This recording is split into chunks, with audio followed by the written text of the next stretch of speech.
Assalamualaikum warahmatullahi wabarakatuh. Salam sejahtera untuk kita semuanya. Tapi pun untuk para penonton YouTube saya dan juga teman-teman yang juga nonton dan juga semuanya yang sedang nonton juga. Saya Pijar Syifa Aditama dengan nomor pokok mahasiswa 23160701001 Prodi Hubungan Internasional Fakultas Ilmu Sosial dan Ilmu Politik Universitas Lampung akan menyampaikan hasil resume PKKMB Universitas Lampung maupun fakultas. Baik, di sini saya akan menyampaikan hasil resume pengenalan kehidupan kampus bagi mahasiswa baru PKKMB tahun 2023.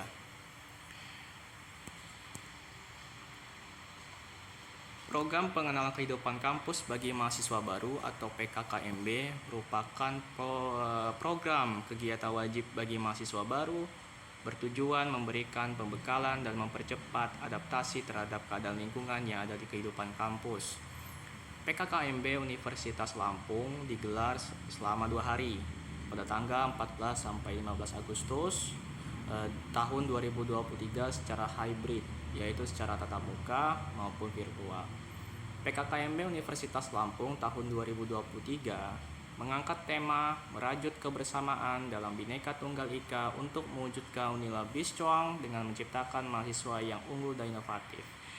Terdapat 3 asas pelaksanaan PKKMB Unila, yakni asas keterbukaan, demokratis, dan humanis. Kemudian Rektor Universitas Lampung, Profesor Dr. Insinyur Rusmeili Afriani DEA-IPM adalah rektor perempuan pertama dan pertama kali berpartisipasi acara PKKMB selama menjabat. Rektor menegaskan tagline Unila Biscuang mempunyai arti bahwa Universitas Lampung sedang kuat-kuatnya melakukan transisi beralih menuju nilai yang berintegritas anti korupsi. Di sini ada pemateri pertama dari Rektor Universitas Lampung, yaitu Profesor Dr. Insinyur Rusmeili Afriani DEA-IPM. Ada beberapa poin yang disampaikan oleh beliau. Menjadi mahasiswa artinya memasuki fase baru yang membentuk jati diri sebagai manusia seutuhnya melalui pendidikan tinggi. Salah satu program yang diinisiasi pemerintah melalui Kemendikbudristek, yaitu Kampus Merdeka atau yang dikenal sebagai MBKM, sebuah konsep yang membiarkan mahasiswa mendapatkan kemerdekaan belajar dengan bertujuan untuk memberikan keleluasaan untuk mahasiswa dalam belajar di dalam kampus maupun di luar kampus guna mempersiapkan menghadapi dunia kerja setelah lulus. Kegiatan PKKMB ini adalah menjadi tolak ukur pembinaan idealisme, penguatan rasa cinta tanah air, kepedulian terhadap lingkungan, dan juga menciptakan generasi yang berkarakter. Ada kalimat yang penting yang selalu diulang-ulang, ditegaskan oleh beliau adalah para mahasiswa diharapkan mampu lulus dengan tepat waktu, maksimal 4 tahun ataupun kurang dari 4 tahun. Slide selanjutnya disampaikan oleh Wakil Rektor pertama bidang akademik, yaitu Dr. Eng Suripto Dwi Yuwono MT. Visi Universitas Lampung menjadi Center of Excellence di tingkat nasional dan internasional sebagai institusi yang kuat atau Biscuang berlandaskan nilai-nilai luhur budaya nasional dan Pancasila. Misi Universitas Lampung adalah menerapkan perguruan tinggi yang berkualitas guna menghasilkan sumber daya manusia yang adaptif dan fleksibel terhadap perubahan serta inovasi yang bermanfaat bagi peningkatan daya saing bangsa. Kemudian Universitas Lampung juga menduduki peringkat pada posisi dunia, yaitu posisi ke-9 dan juga posisi ke-13.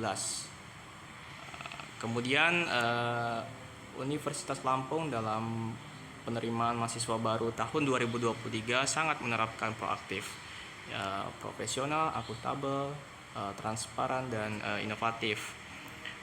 Kemudian sistem pembelajaran Unila terdapat 3 sistem, yaitu secara luring, daring, maupun hybrid. Unila mengusung era Society 5.0 dengan terdapat 4 poin, yaitu kurikulum merdeka, international exposure, kegiatan mahasiswa di luar kampus, dan pengelolaan lingkungan.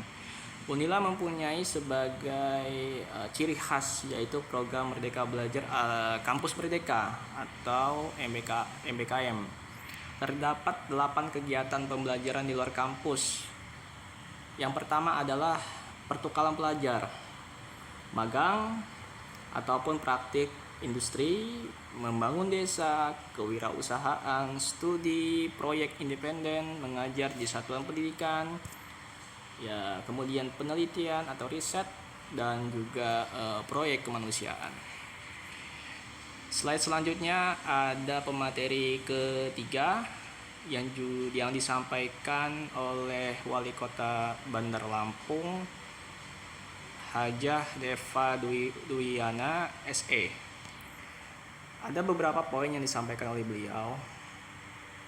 Yang pertama, pengembangan karakter. Mahasiswa harus menguasai iptek, juga dibarengi karakter yang baik. Yang kedua, unggul.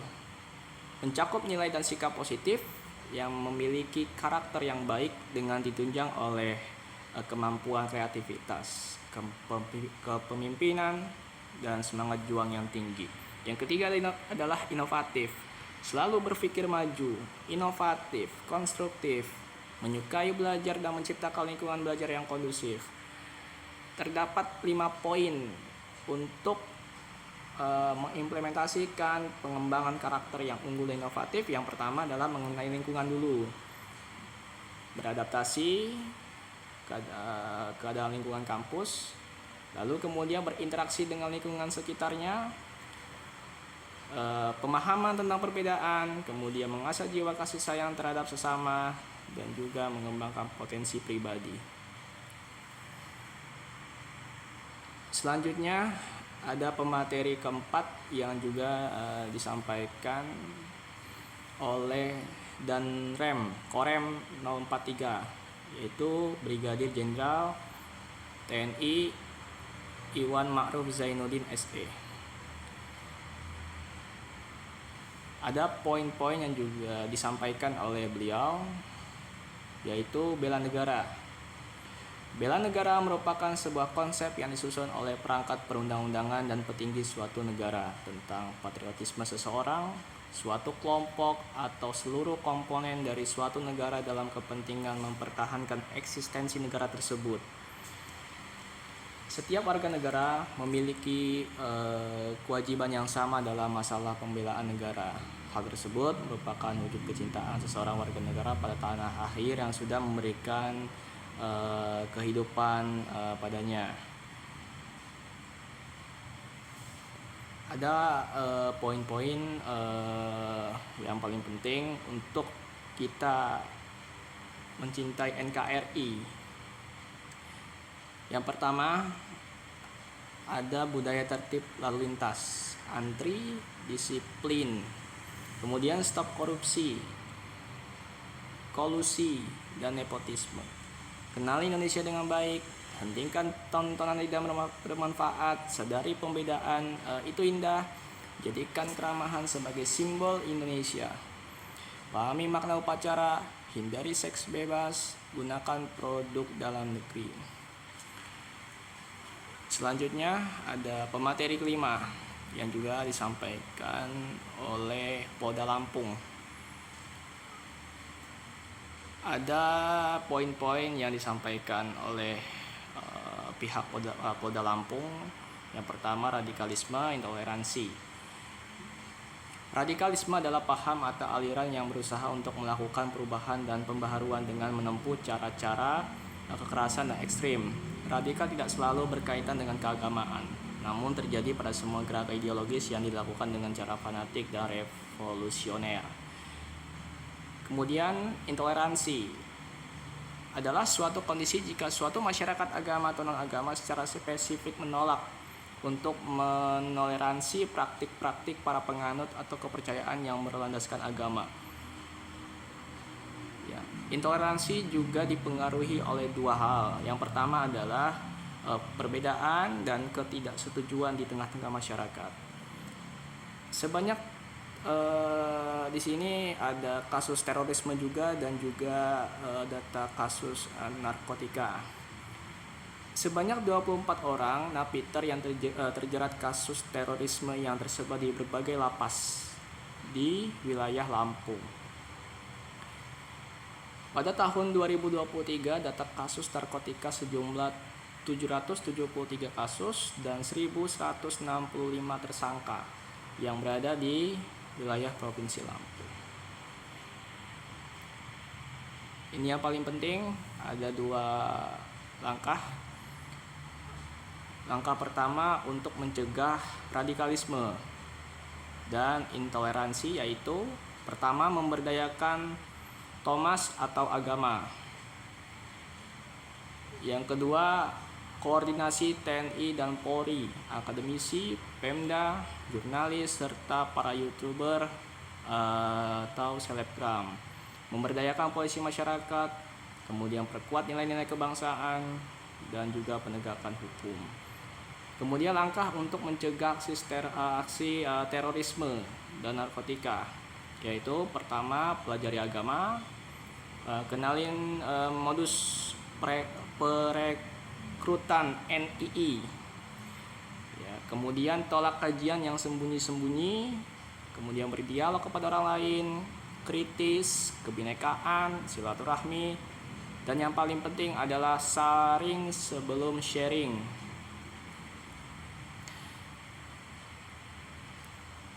Kita sebagai mahasiswa mempunyai peran penting untuk mencegah P4GN, pencegahan, pemberantasan, penyalahgunaan, dan peredaran gelap narkotika. Di sini jelas ada gambar yang kemudian akan menjadi ilustrasi bagi kita sebagai mahasiswa untuk mempunyai peran penting dalam P4GN ini. Selanjutnya ada pemateri untuk PKKMB hari kedua dari Kepala Poliklinik Universitas Lampung, yaitu Dr. Evi Kurniawati Esket, MSc. Poin-poin yang disampaikan oleh beliau adalah Poliklinik Unila, tentang Poliklinik Unila.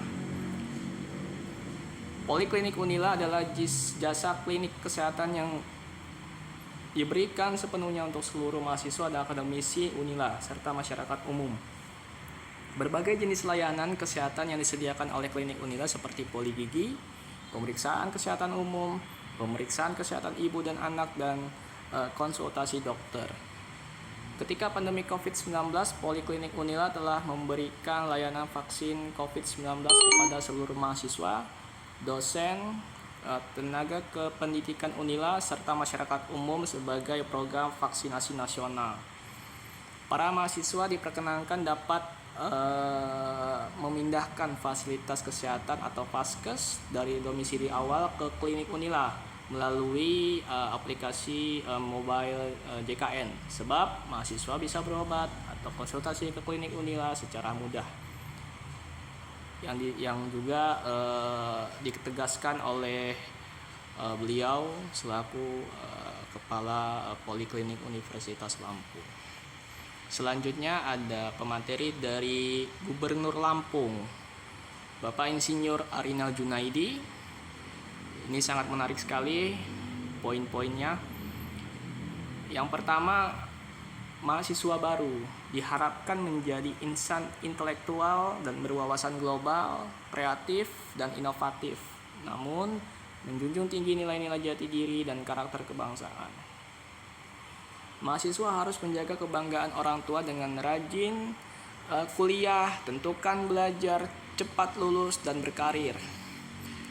Mahasiswa harus mampu bicara, jangan hanya menerima. Kemudian mahasiswa akan menjadi tumpuan perubahan bagi kemajuan bangsa. Ketika mahasiswa sudah lulus, diharapkan kembali ke asalnya, membangun dan memajukan desa sendiri dengan memanfaatkan badan usaha milik desa. Dan yang paling tak kalah penting, Gubernur Lampung mengatakan kita harus berani dan tidak malu bekerja dan memajukan desa. Oleh sebab itu, kita boleh tinggal di desa, uang kita banyak, kita mampu pergi ke luar negeri dibandingkan bekerja di perantauan pusat kota, namun hanya sebagai pegawai biasa. Selanjutnya, untuk terakhir, PKKMB Fakultas dari pemateri Dr. Ida Nurhaida MSI selaku Dekan Fakultas Ilmu Sosial dan Ilmu Politik. Gedung Fakultas Ilmu Sosial dan Ilmu Politik adalah gedung yang sangat cantik, megah, dan ramah lingkungan. Selalu disampaikan, selalu disinggung bahwa gedung FISIP ini sangat terkenal dengan food court-nya. Terdapat berbagai fasilitas yang lengkap. Food court salah satunya, yang modern, nyaman, dan bersih. Di samping itu, gedung FISIP telah menerapkan zero plastik, sehingga diharapkan para warga FISIP dapat mengurangi penggunaan plastik sesuai gagasan ramah lingkungan. Oleh sebab itu, ide tersebut gedung FISIP telah menjadi bahan percontohan bagi fakultas lain. Kemudian para mahasiswa dan akademisi harus mampu bersama-sama merangkul untuk menjaga kenyamanan, keindahan, dan keamanan gedung, sebab akan tercapai gagasan gedung FISIP yang cantik dan jingga. Baik, itu saja yang dapat saya sampaikan untuk menyampaikan hasil resume PKKMB Universitas Lampung maupun fakultas. Terima kasih. Wassalamualaikum warahmatullahi wabarakatuh.